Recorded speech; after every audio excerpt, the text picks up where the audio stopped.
Okay, so let's start with screen share because it's honestly one of the easiest things in the system. So if you go into a lead or a client file, you'll notice that there's a start screen share option. So here in the start screen share, if you've got an email address in this email field here, you can click on start screen share and it will launch your screen share option. And see how it just popped up this little screen share. So far, 0 viewers are entered into the system because I sent to a fake email address. But your lead or client will then be able to click on the link, and the link is also given for you right here if they didn't receive the email for some reason. So this link is right there for them to click on to view your screen until you hit stop sharing. Now it is a one-way directional only, so they'll only be able to view your screen. They can't share their screen with you, but it's a nice free feature that some people just haven't been aware of in Radius. And this is super helpful as you're quoting people. So that way you can show them their list of options and you can show them anything else that you need to get that deal done.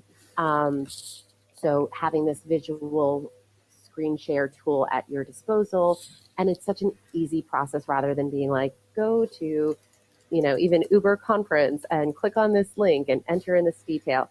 All they have to do is click on this web link and it will bring you to that screen share. So that's screen share. Setting up, okay, so now let's talk about getting the most from your email deliverability. There's one major thing that several of people over the past, or more than several, over the past few weeks haven't had their SMTP set up. And this is something where this is going to be the key thing to help with your email deliverability. So if you are the owner of the account, you will go into settings and you will go into email columns, calendar, and other settings. At the bottom here, there's an option to activate your SMTP settings. You are going to connect your domain, your email provider's information here, either with this Gmail Connect or Office 365 Connect, or if you have another account, you'll just have to go and see in this help app what the SMTP instructions are for your specific domain here. So you'll just go to SMTP setup, and then you'll find those instructions. So they're listed out for you specifically. So that's how you're going to set up your SMTP if you are the account owner. If you are an agent or if you're not the main person on the account, you will go to account, my information, email, and set it up there. If you're the account owner, it's going to tell you that these settings are not enabled for your account. And the reason is because you want to set it up in that other section. Or if you're an agent and your account owner hasn't set it up, it might also give you an error message. So this is kind of crucial though. And you want it to be one of the key issues that people have is that they set up an SMTP for an email that's not associated with their email profile. So make sure that this email in your account my information is the same one that you're putting into that SMTP. So again, if you're an agent, you're going to go to account, my information, you're going to double check your email address, then you'll go to this email and set up your SMTP. And again, as I said, all of this is covered in that article, so I don't want to spend too much time, but I did want to flag this because it has been an issue. And I know that you guys are going to be generating some mass email coming up. And even if you're just doing product updates and stuff, you're going to need to make sure that that deliverability rate is high. Also, we have some tips for deliverability in this, in an article. So you might want to check that out as well because it talks about some of the keywords that you might want to avoid during a mass email. So writing clear and specific subject lines, things like invest now and save big are potential catchwords for that to be considered, spam. So check that out. The main thing is personalize your email templates, and we'll go more into detail about that in the marketing section. But again, this is a key thing that you can do with Radius, where you can really get your templates personalized for the leader, the client, to not feel like they're getting a sales pitch, that they're really getting a response to their quote inquiry. So we will cover that a little bit more. I'd like to address now, before we get into the marketing aspect, the difference between status options and tags. I love having very specific status options. You're going to edit them in settings, and then you see here we've got status options, group status options, and account tags. But let me show you how they look first in a lead or a client view. So here, if we're in the lead or the client view, you'll be able to sort by lead status. Now, some people think of this as dispositions. The way I think about it is my work process. I want to get from a new lead to a fully paid up and renewed client. But I also might need things like an archive, like for deceased or not interested or terminated, things like that. So I like to break them out very, very specifically, especially if you've got, specific terminology that you use as an agent, or specific terminology that you want your team to use. If you've got a large team, making sure your vocabulary is specific to the way you guys do business is going to really help your agents in the easy process of, like, oh, I do a new lead, or somebody comes in, they're a new lead. I do a first call, I do a second call, I do a third call. So having the status of the way that you do your work process is going to be really helpful to you keeping organized in your own work process. And the reason this is so important is because when we get to automated workflows, which is how the bulk of your automations are going to happen, this is going to be one of the core ways that you're going to automate this process. So lead statuses are really important. You also have tags. Now, whereas status is more about where they are in the process of working them, tags are more about the groupings. So maybe you've got your lead sources, you've got EverQuote, NextGen, possible duplicate as a default that we have within the system to help you search for duplicates. Maybe you are selling life insurance or financial services.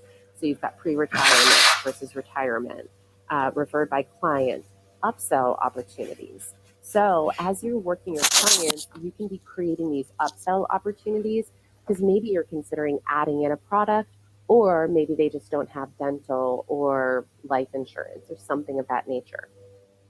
So you're going to want to create these tags, which are the groupings rather than the process-based approach. So let me show you how to do that very briefly. Again, it'll be in more depth in the actual articles, but go to settings. First, let's set up account tags because they are the easiest thing, I think, in Radius to do. You hit edit, and then you add a tag of upsell to health. Add tag. That's it. So that's how you group somebody. And then if you're in a lead or a client, you can either bulk update. The bulk update feature is great, by the way, and not a lot of people use it. So here I could select all, bulk update, and add a tag of upsell to health. I'm not going to do, well, yeah, I'll just do it in this case. This is a demo account, so tons of weird information is in here, but submit. That's how easy it is to bulk update a list, by the way. It's fantastic. So, and you can see here in this bulk update option, you can change coverage type, status, agent, carrier, product, tag. You can bulk update to a call queue, which has been very helpful for a lot of people. You can add a note to a group of people, or you could convert leads to a client. So those are your options with bulk update. Now, if I wanted to search for all the people that were upsell to health, I could search by this filter here, and it would pull those people up for me. So that way I could potentially do a call list based off of this tag. Or I could just check in and see, okay, I've got 5 people interested so far in health. Maybe this isn't the right time for me to start creating that policy. So click Reset Filters, anytime that you have done a filter here, because it will just keep that filter list until you hit reset filters. And again, that button is right here if you didn't catch that. Okay, so if you're in the leader the client file, you can also add a tag from the tag cloud here. So here on the right-hand column of every page of their file is their tag listing. So if I wanted to put them into a tag of pre-retirement, I could manually do that here. If I sell them health policy, I can remove the tag by hitting that X. So this is how to manually do this. But let me add that back in. And now when I go up here in the leader, the client file, so as I'm calling them, their tags are directly underneath their name. And this to me is really helpful because my lead source is always right underneath their name. So I know if they were referred by somebody, I know if they're pre-retirement, I know if they're upsell to health automatically. And this, you'll see, it's any tab that you have here, you can keep on, seeing that those tags directly under their name, which I really like. So let's talk about status. So now if I wanted to change the lead status, I would change it here and then save that update. But let's go into settings and see how we can add or remove statuses. Again, this will be quick.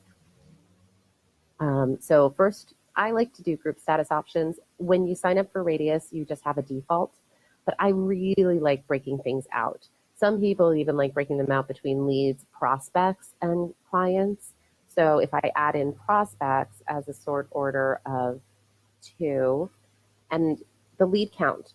So back on the lead page, there's groupings of these numbers. If you want to count how many prospects you have, you can do so by clicking yes. I would not show it on the client count because when I'm on the client page, I don't care about how many prospects I have. So I'll put that to sort order 2 and create. So now, if I look here, I've got my count here. So you can see that prospects is 0 here so far. And in my lead status list, I have prospects here. I think I put clients as number 2 as well. So that's why they're technically number 3. Okay, so now I go back to settings and I'm going to add in a status option group. A status option under the group of prospects.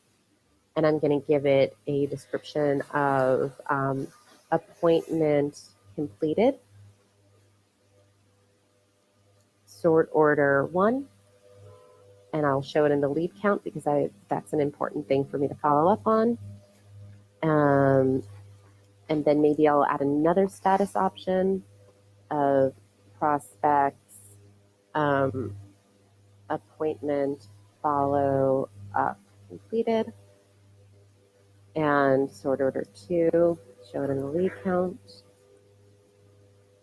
And now when I go to leads or clients, I can use this lead status dropdown to search for all of my prospects in that grouping of that work process. So if I go into this person and I change her status to appointment completed, now when I go to that lead count, I see that I've got 1 prospect and I see that I've got 1 person that's in that appointment completed. I can also search for it using the filter here. So that way it'll filter her for me. So that's how to build out those statuses. I know it went really fast, but again, reference those videos.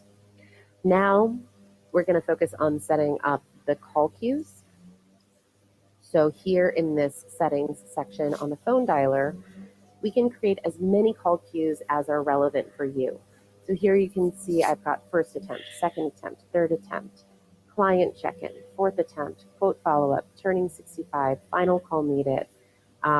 Some people like to also do agent recruitment calls. So I've got an agent recruitment first call, agent recruitment appointment follow-up. So let's add for leads or clients an appointment follow-up queue. And we can put the sort order toward the middle or maybe toward the bottom. So let me put it in as 6, add to call queue. And now if I go into my call queue list, I see appointment follow-up in there. I don't have anybody in that queue yet, but that's available to me. I should pause and mention that if you are the account admin or the account owner, you'll be able to create these settings. If you are an agent, you do not have rights to create these kinds of settings. So be aware of them and be aware of how they work. So that way, if you have a suggestion, you can always ask your admin and be like, hey, I'd love to have an appointment follow-up call queue. Can you create that for me? So being aware of it is great, but you might not be able to do it yourself. Just wanted to put that caveat in there. So that's how to create those call queues. Now let's work on this marketing automation side of things. First thing you'll do is you'll edit your templates. Again, this is if you are an admin. So you would go to Drips. Drips is where all of your templates are stored, regardless of what kind of marketing it is. You can easily edit a template by clicking Edit. And you'll notice when I talked previously about the personalization, these are snippets that personalize the email to the leader, the client, and also from the agent details. So when it's saying hashtag agent name, where that's pulling from is the assigned agent's My Information section. When it is saying dear first name, it's pulling from the lead or the client's first name field. And you'll notice in the lead or the client, it's all one name, but our system is smart enough to know it's first name, and then there's a space, and then whatever is space last name is last name. So it'll use that first name, last name scenario, or you could put in their full name. So all of these are here for you. Any custom fields that you've created are going to be toward the end of this. But here you see all of the personalizations that are available to you, which are a lot. And this is going to be even more helpful as you're doing a renewal template to say, hi, your product with carrier, whatever, so your PPO with Anthem is up for renewal on this date. So you can even say the renewal date, and then you can say, I wanted to check in with you early to make sure that you had everything that you needed. So let me just do this as an example. So I would grab hi first name. Actually, maybe what I'll do is create a new email template. So I'll add email template. I will give it a name, renewal number 1.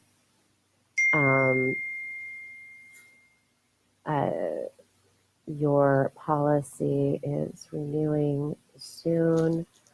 Checking in on you. Okay. So again, you'll use the agent snippets. You can type in the agent name. The reason I like to still use the agent snippets, though, is one, if you have to change your name, maybe you get married or whatever. So if you put the agent name in here, every template would update that has that hashtag agent name, and you would only need to update it in My Information. Same with your email address or phone number. So here we have agent email.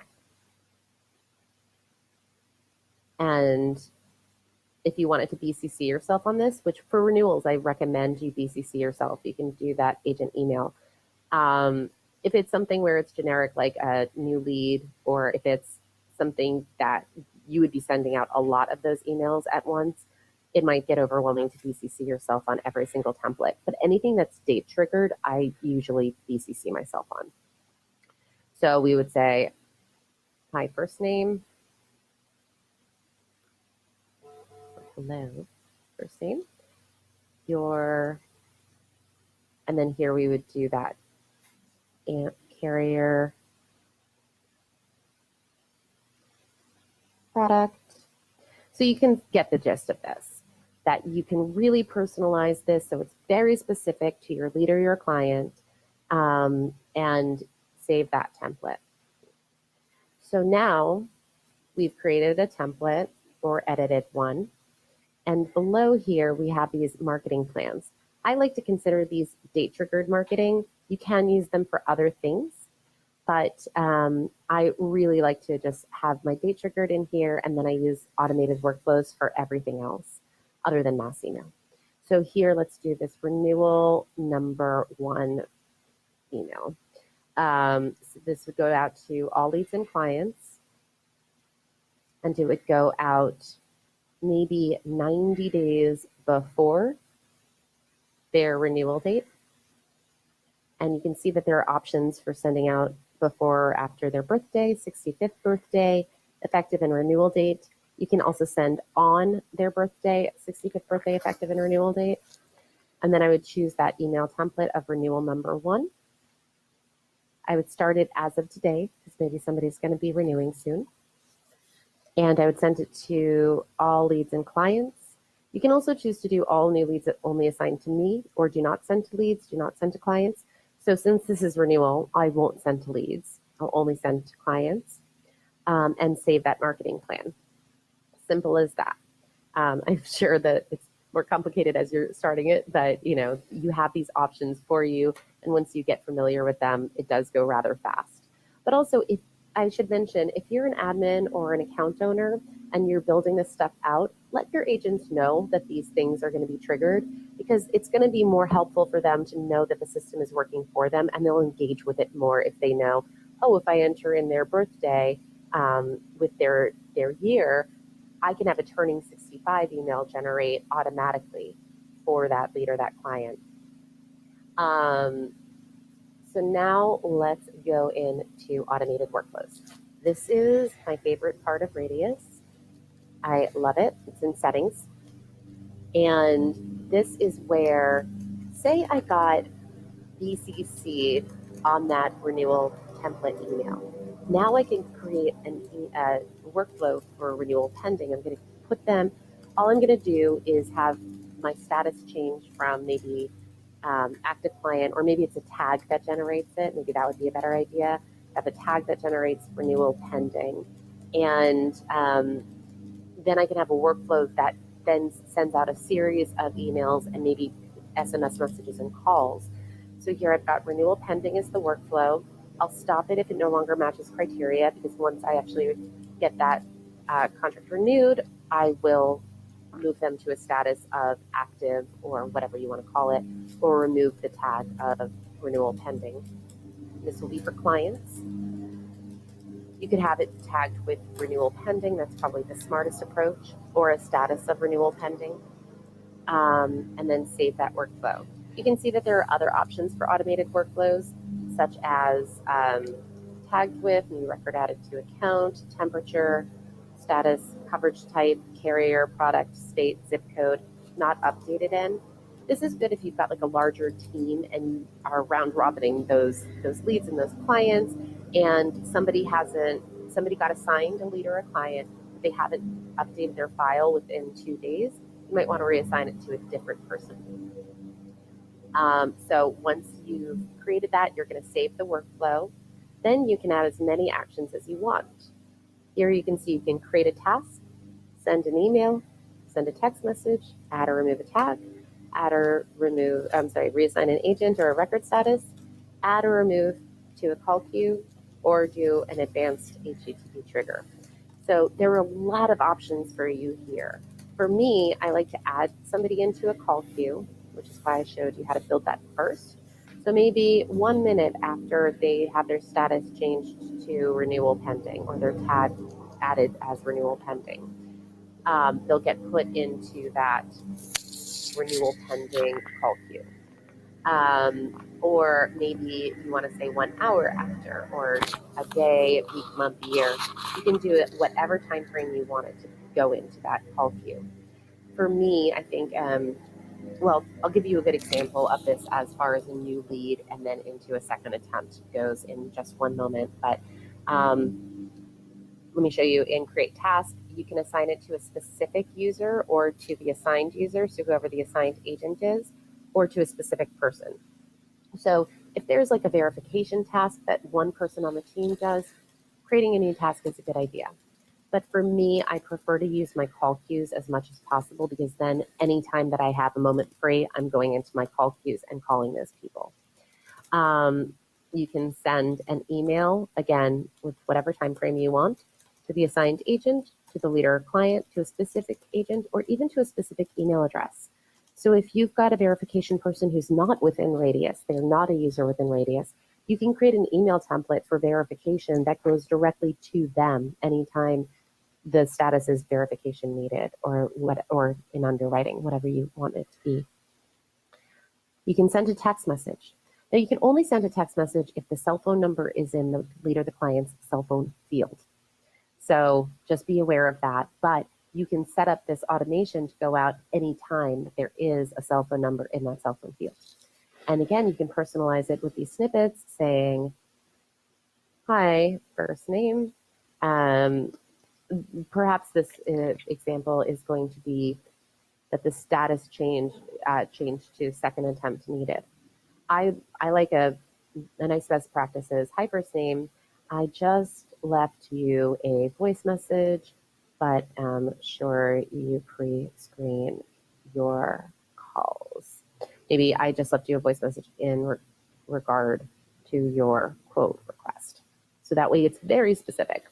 And you can even use that coverage type. If you've assigned them a coverage type, you could have that coverage type quote request.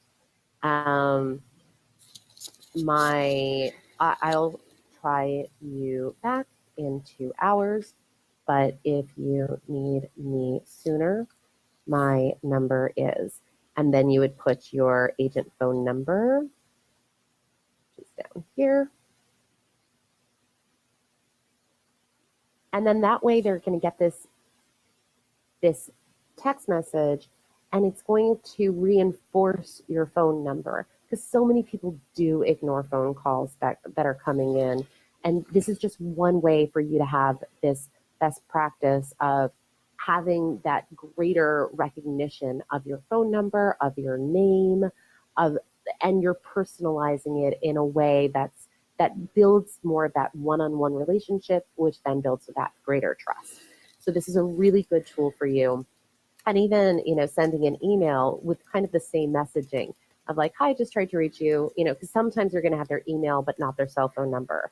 Sometimes you're going to have, their cell phone number and not their email. So creating kind of duplicate actions going out to multiple contact sources is probably a good idea, especially as you're working a lead. When you get to that client level, maybe the renewal in process, possibly you just have one email and one text message go out. The client experience is slightly different than the lead experience when you're working those people. But adding to a call queue is probably the way that I do most of my business. When a new lead comes into our system, I put them into my first attempt call queue. If I don't reach them, I disposition them to second attempt needed, and then that would remove them automatically from my first attempt needed call queue and adds them in. For me, it's 2 days later, because I recognize you guys have a lot to look at, and also you need to do your own jobs as you're building out the CRM. So for me, I do a larger time frame, whereas you guys might do it 2 hours later rather than 2 days. But the adding and the removing automatically just keeps me really on track with the way that I need to work my call queues. So that's that. Again, all of this is covered in much more depth in the articles. Note that this is not retroactive. It'll only apply to new triggers. So if you already have people in the system with these triggers, it's not going to automatically go out to all those people who already have those things. So that's just a good information about that.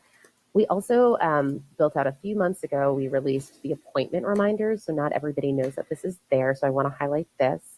You can go into settings and appointment reminders, and then you can add a reminder to those appointments. So, and again, this is not retroactive. So any reminders scheduled prior to the timeline below will not receive an appointment reminder notice. So the category is appointment. And this is generating from the task that you've created. I'll show you how to create a task in just a moment. I should have done that first, I think. But so here you can say, should I send it before the reminder time or when the reminder is created? So maybe when the reminder is created, I want to send them an email, and it's the appointment reminder email template. Make sure you edit that, but that'll hopefully be in there for you. If you have a newer account, you'll see that template. If you have an older account with us, you might need to build that, but we have information about that on the articles. And then you would send it to the leader, the client, to the assigned agent, or to a specific agent. So let's send this to the leader, the client. And then you can add in maybe a text message. So again, for appointment, and maybe I'll send it 2 hours before the reminder time, before the appointment time. I'm going to send them a text message. And again, I can personalize it, and I have this appointment date, time, and location information. So I could say, hi, first name. I'm looking forward to meeting you at appointment time, at location, whatever. And then you send it to that leader, that client, and you hit create. So this is a good way for you to keep your appointment notifications flowing. So if you're in a leader or client file, you can click add task in their file and create that appointment. So that's how those will be generated, is you create the appointment reminders first in that appointment settings, appointment reminders section. And then anytime that you create a new task for that leader, that client, it's going to generate those appointment reminders for them. If you're in calendar and you hit add event, or if you're up here in this dashboard here and you hit add task, those are general. They're not specific to the leader, the client. So having those appointments set in their leader, the client file is the way to associate it with the leader, the client. Even when you hit add task, you'll see it says creating new task for that person. So that's going to be important for you. So that's that. And then just trying to think, sending mass email. Let's go into email. This is where you would do your mass email. So you should check how many emails per day per message your email provider allows for. Companies like SendGrid allow you to send thousands of emails per day, depending on your plan with them. A personal Gmail account only lets you send 500 per day, but a G Suite account bumps that up to 2,000 a day. So again, check with your email provider in advance of sending out mass emails to deter bounce backs and non-delivery or spam flags. But here you can see that you can send for leads, for clients. And I really like this date of birth option here. This is another kind of age range marketing that's going to be really helpful. So if you sell health insurance, you might want to send out to all of the kids of parents that you currently have the kids on the plan, but they're turning 26. So you can send with the date of birth range, so that way you can hit that turning 26 market. Or if you sell life insurance or financial planning or anything like that, you might want to do a campaign that's specific to a certain age group. People who are starting families versus people who are pre-retirement, people who are now over 65. Whatever it is, this date of birth range is a really helpful tool to market to specific age groups that are associated with the product lines you sell. You can also send to a variety of other things. Another really good one is sending with a carrier of, to send carrier updates. So that way you can attach any product documentation that you want to send. It's also going to give you the leader, the client count, so you'll know how many people are going to receive that message. This is also where you would send out newsletters. So if you were to send it to all people, you might end up hitting against your, so if I choose all, you can see that now I've got it sending out to 5 leads and 4 clients. That's not going to hit my daily limit, so I'm not concerned about it. But if it was like 5,000 people, I might have to check my daily email limit with my email provider. Okay, so now I'm going to show you a little bit. Let me just see how we're doing on time. We're good. Okay, let's go in and I'm going to show you how to create carriers and products. So that way, when you are sending out these carrier and product updates, you can also have email attachments of those product documentations. So if we go into settings, and we go into carriers. We can add as many carriers as we want, and you can do it per row. And I'm just going to make up fake names here because I don't want to delete some of these because I'm not feeling totally creative in this moment. But you can see that you can do one carrier line per row. Hit create. And so now I see test is in there and I can hit edit. I can add in notes about that carrier. I can add in information for the contact information there. And let me just put in a sample address, 1 North Street. The city is Los Angeles, there we go, Arkansas. And then 91505, this is the worst address ever. And then 212-999-0000. And then email address, email, and then their website link, www.test.com. Save that information. Now you can add in additional carrier contacts that you have. And then documents. This is the one that's going to be really helpful for you to access these on the email screen, and then also for you to have your agents get that carrier information directly from this left-hand corner of the column here where it says carrier info. So it's just a place that you can have as a resource for all of your current product documentation. So let's put in schedule of benefits. Choose a file. Files. Then we'll just do this. Do a smaller file. Okay. So now I can upload that file and I can determine, do I want agents to have access to it in this carrier info section? Do I want to see it on the lead view page? Probably not, because I don't need to schedule benefits on a lead page. Do I want it on the client page? Yep. Do I want to be able to email it as an attachment? Yep. What's the category? For me, this is product documentation. And then do I want to associate it with all products or a specific product if I've already set up those products? And then here it says 10 megabytes per file. We've actually upped that to 20 megabytes per file. You've got unlimited storage. Unlimited number of files that you can store, but there is a 20 megabyte per file limit. So I'll attach that file, and now that's there. You can also attach a web link if you want to give agent access, lead client view, or client view access to that web link as well. So this might be a portal for that carrier. That way you would only choose agent access because you don't want to be giving the leads or the clients a portal access. So that now will display in my carrier information here. And all of the contact information and all of the things that I said that could appear here are now here. So having access to all of that is great. And then when I'm sending out that mass email, it will appear at that bottom of the email list for all of the schedule of benefits. And it'll say the carrier name right there too. So you have this test and then schedule of benefits. So that's how you would do that. I'll also cover creating products because I know that this is something that you guys have so many options as far as the way that your contracts work. So it's a little overwhelming sometimes to add a product. So add a product, you'll choose the carrier, then you can put in multiple products per row.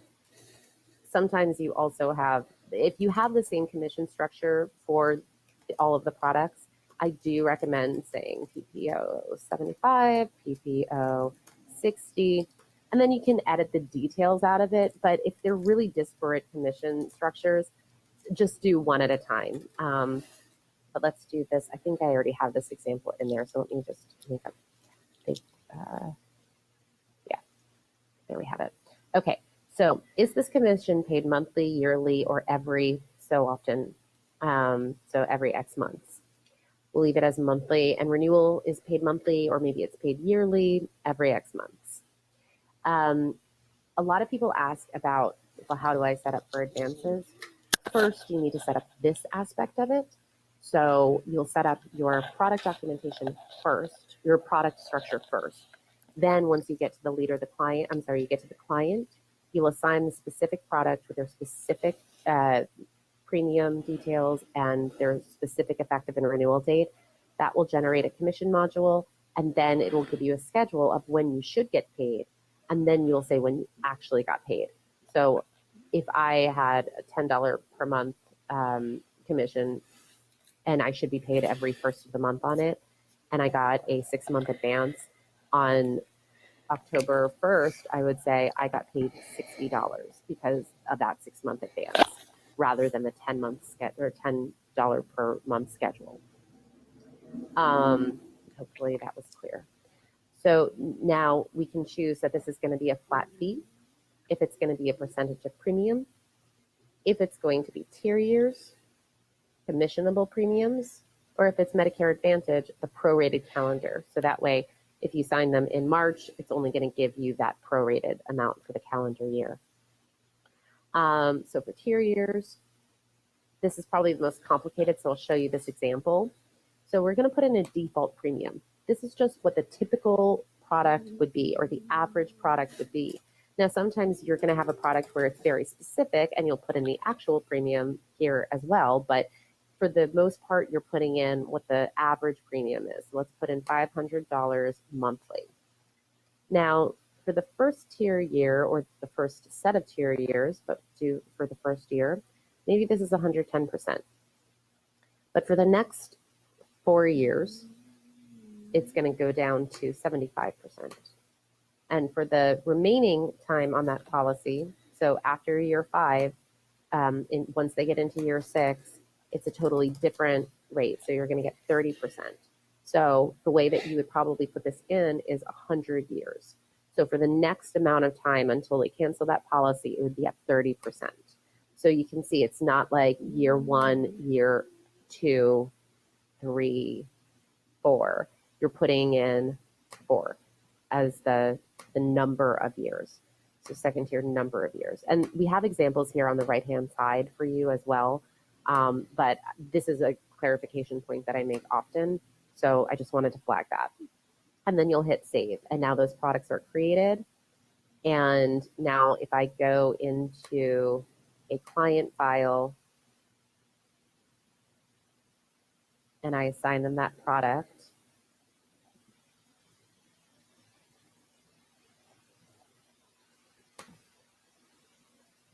and I say, first I'll give them their actual premium. So maybe hers is a little bit more expensive. You can also do commissions, renewals override, and bonuses. They can be positive or negative. I'll save that update and set the effective and renewal date.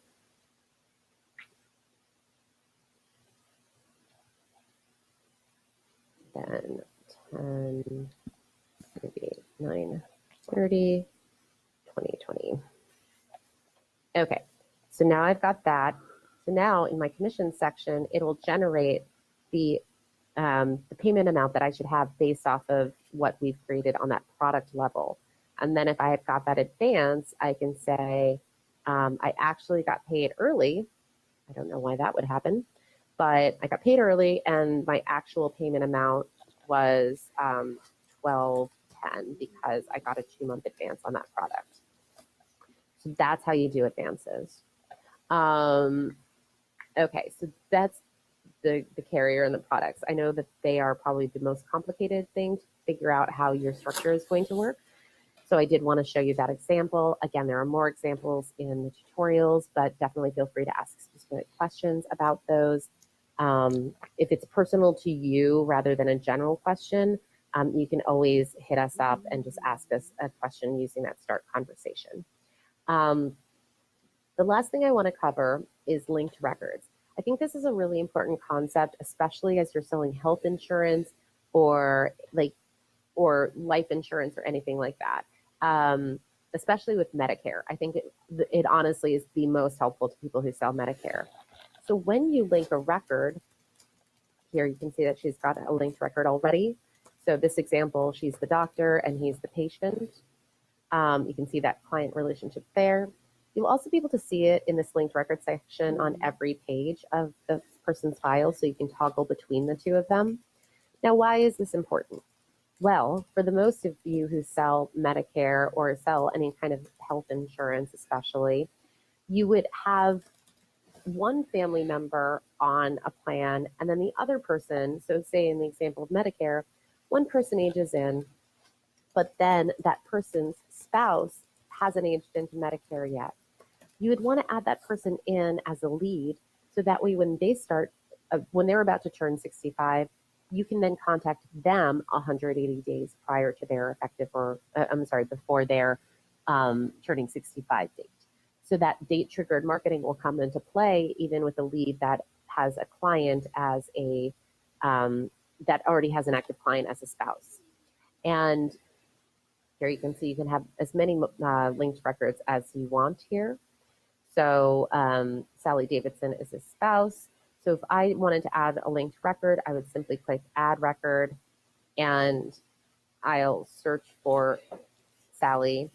And here I can select the relationship of parent, child, sibling, spouse, employee, employer, friend, business associate, duplicate, referred by, referral of, relative, beneficiary, domestic partner, patient, or doctor.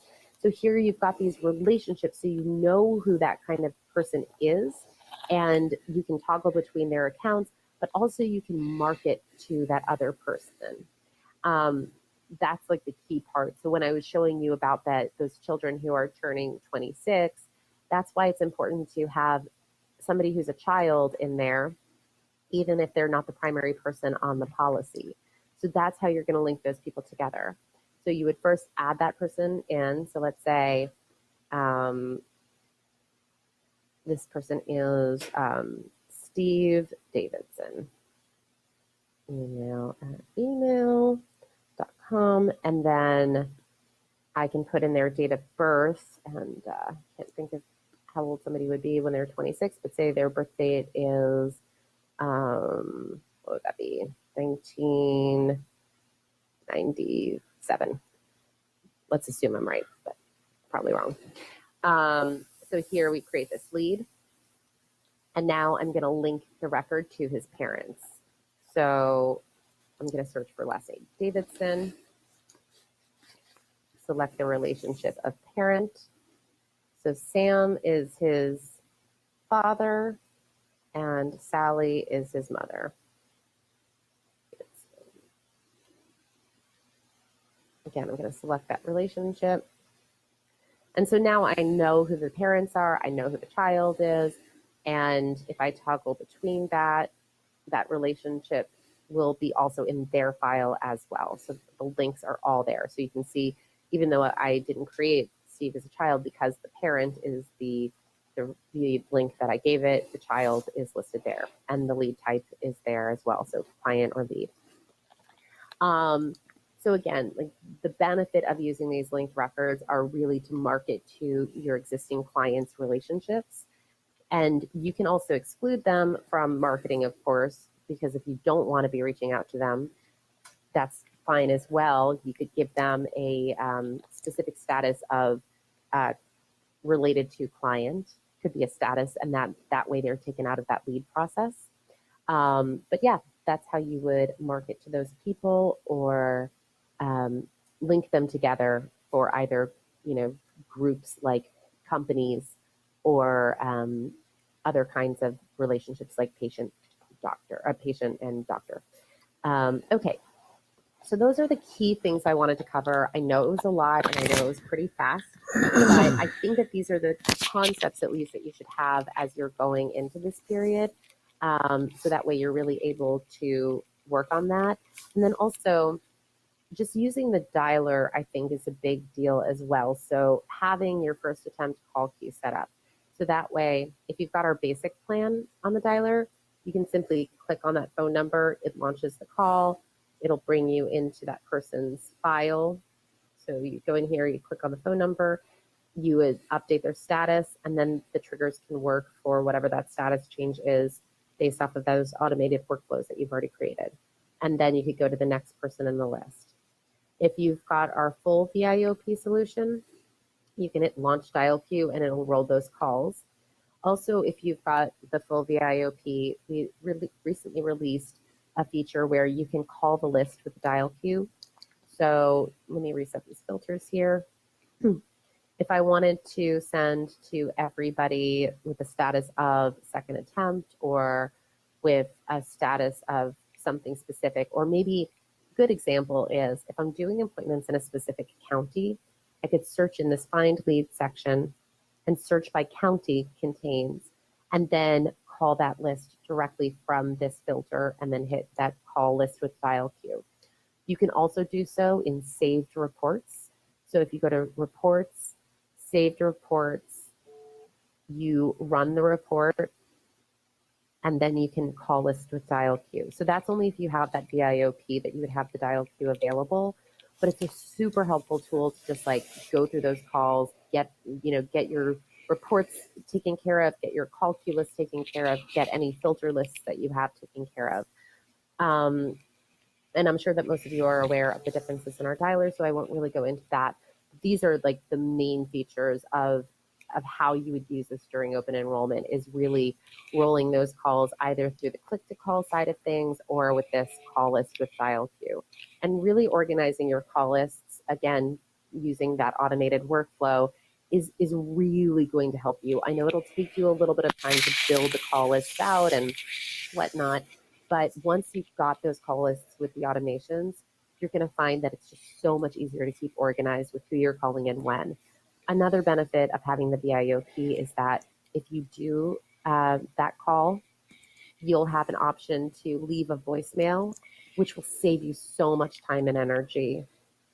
So you could drop in that pre-recorded message to really help you roll those calls faster and still have that kind of contact with that person. Because when you hang up too often on somebody, they might block your number or whatnot. So using the voicemail drop is a really helpful tool to keeping that one-to-one relationship concept going. That's going to impact the way that you are engaging with your lead or with your client as well. Okay, so now let's get to the questions. Clue, did you want to chime in and give me a list of the questions you want me to cover, or do you want me to go through that list? I think, and I could be wrong, I was able to answer most of them, but I guess Chris's most recent question was, is this call being recorded? Yes, we are recording the demonstration. And once we get it uploaded to our YouTube channel, we'll push out a link to the internal chat system for anyone and everyone to access this particular demonstration Danielle just did. Okay, great. Anything from the list of questions that you think I should show them? No, I think there was one question around, I'll just cover it for Facebook leads, for importing from Facebook leads. Typically, everyone, we've got 3 to 4 options. One option is through a company called Sync to CRM. Another option is through like a leads bridge.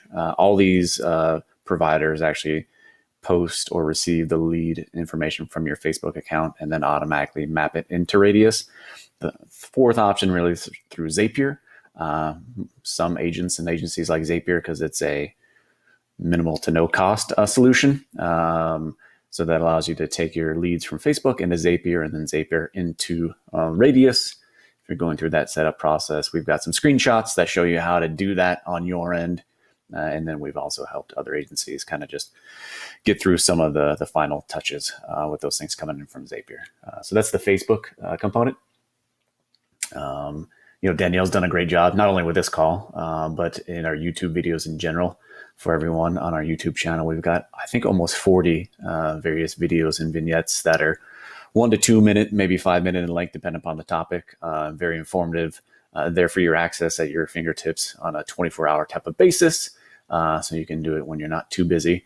But that just helps you kind of review anything and everything from a live perspective. The YouTube channel is very good. And you can access those by searching in the help center as well, as I showed you. And this importing leads from lead vendors instructions are the ways that you would integrate those. That's how you would integrate the leads, sync to CRM and leads bridge information is here for you.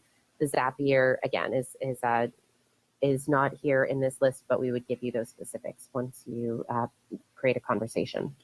It looks like Corey's got a question. When you set up workflows, there seems to be two ways to set up an email or a text to go out. I mean, Corey, there's really one way within a workflow to do that. Now, there are various actions, right? So you set up one workflow, let's just say one overarching workflow potentially, but within that workflow, you can have multiple or unlimited actions. So one action within that workflow that's triggered could be to send a text message to yourself or to the leader client, and then send an email once again to yourself or to the leader client too as well. So some agencies do it kind of drastically different, where they've got kind of one or two workflows that kind of manage everything from an action perspective. And then some agencies and agents kind of get really granular, where they've got a multitude of workflows with multiple actions. So kind of just depends how you kind of run your day-to-day business. But one workflow can trigger both an email and a text message within the same workflow. And the benefit of having your emails in here, because I know we've got that option in the drips to add marketing campaigns, but if you do have a lot of actions, you'll be able to see the order of it, and also how many minutes it's taking or how many hours it's taking. So I like this option because then everything is in one place, and I'm like, oh, you know what? I haven't been getting that many opens on the email that I'm sending for this specific workflow. Maybe I'll adjust it so that way I give it more time, so that they maybe have a chance to listen to my voicemail before opening that email. So this is an easier way to edit the time flow of the workflow itself, which is why I like having it in here. Yeah, and definitely a great point. And to build off of that is the workflows just give you more functionality from the system than the drips, right? Because drips is just solely email. Now workflows can manage those emails like a drip, but also the text messages and the calendar task items and the changing of statuses and adding, removing tags, adding the call queue, so on and so forth, those type of things. So very beneficial. And typically with most users, we're recommending the workflow concept versus the drip concept when it comes to sending out and having multiple actions.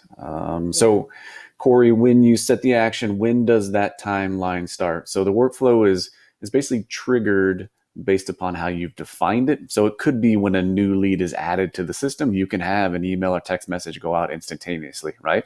Or maybe you've had leads and clients that are in the system and you change the trigger to be a certain carrier or a certain product or whatever it may be. Once that leader client reaches that particular trigger point, that's when those things can be enacted. So you kind of define and control when those things are fired off. And so up here, this section is you defining the trigger. And then these sections down here are defining the actions based off of when that trigger happened.